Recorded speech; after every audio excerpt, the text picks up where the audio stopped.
بسم اللہ الرحمن الرحیم۔ السلام علیکم ناظرین۔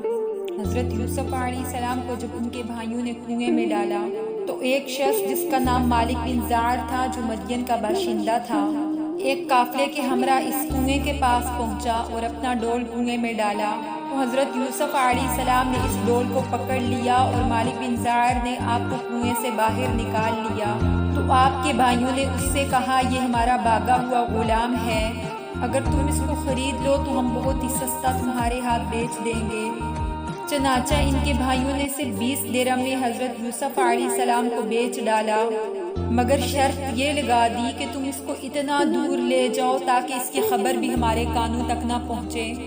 تو مالک بن زار نے ان کو خرید کر مصر کے بازار کا رخ کیا اور بازار میں ان کو فروخت کرنے کا اعلان کیا۔ تو ان دنوں مصر کا بادشاہ دیان بن ولید تھا اور اس نے اپنے وزیر اعظم قطفیر مصری کو مصر کی حکومت اور خزانے سونپ دیے تھے، اور مصر میں لوگ اس کو عزیز مصر کے خطاب سے پکارا کرتے تھے۔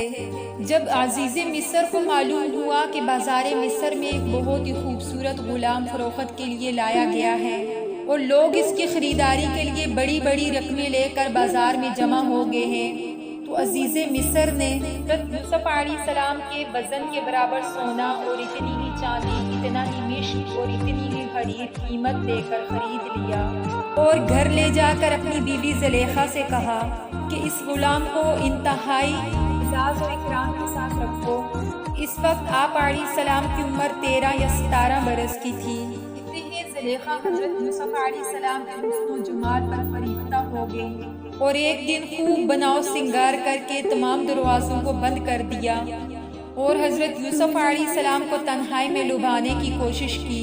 آپ علیہ السلام نے فرمایا، معاذ اللہ، میں اپنے مالک عزیز مصر کے احسان کو فراموش کر کے ہرگز آپ کے ساتھ کوئی خیانت نہیں کر سکتا۔ پھر جب خود زلیخا آپ کی طرف لپکی تو آپ بھاگ نکلے۔ زلیخا نے دوڑ کر پیچھے سے آپ کا کرتا مبارک پھاڑ دیا۔ ایسے ہی زلیخا آپ کے پیچھے دوڑتی ہوئی صدر دروازے تک پہنچ گئی۔ اتفاقاً اسی وقت عزیز مصر مکان میں داخل ہوا تو دونوں کو دوڑتے ہوئے دیکھ لیا۔ تو زلیخا نے عزیز مصر سے کہا، اس غلام کی سزا یہ ہے کہ اس کو جیل خانے میں بھیج دیا جائے یا پھر کوئی دوسری سخت سزا دی جائے، کہ اس نے تمہاری گھر والی کے ساتھ برائی کا ارادہ کیا تھا۔ تو یوسف علیہ السلام نے فرمایا، اے عزیز، یہ عورت بالکل غلط بیانی کر رہی ہے، اس نے مجھے خود برائی کے لیے بلایا اور میں اس سے بچنے کے لیے بھاگ نکلا، اس نے میرا پیچھا کیا۔ مصر یہ بیان سن کر حیران ہو گیا اور بولا، اے یوسف، میں کیسے مان لوں کہ تو سچا ہے؟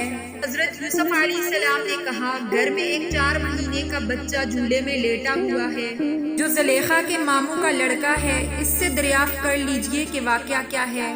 عزیز مصر نے کہا، بھلا 4 ماہ کا بچہ کیا بولے گا؟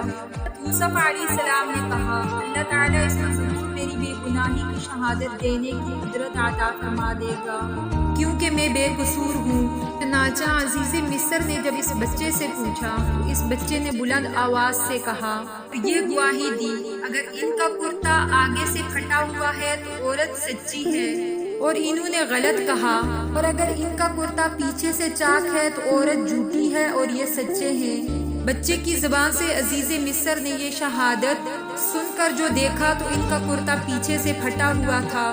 تو اس وقت حضرت یوسف علیہ السلام وہیں موجود تھے۔ تو عزیز مصر نے کہا، اے یوسف، تو بے گناہ ہے، اور کہا، یہ ان عورتوں کا فریب ہے اور بے شک عورتوں کا فریب بڑا ہے۔ اے یوسف، تم اس کا خیال نہ کرو، اے عورت، تو اپنے گناہوں کی معافی مانگ، بے شک تو خطا کاروں میں سے ہے۔ یوسف علیہ السلام کی گواہی ایک چھوٹے بچے نے دی۔ یہ تھا زلیخا کا مختصر سا واقعہ۔ امید ہے آج کی ویڈیو آپ کو پسند آئی ہوگی۔ اگر آپ کو ہماری ویڈیو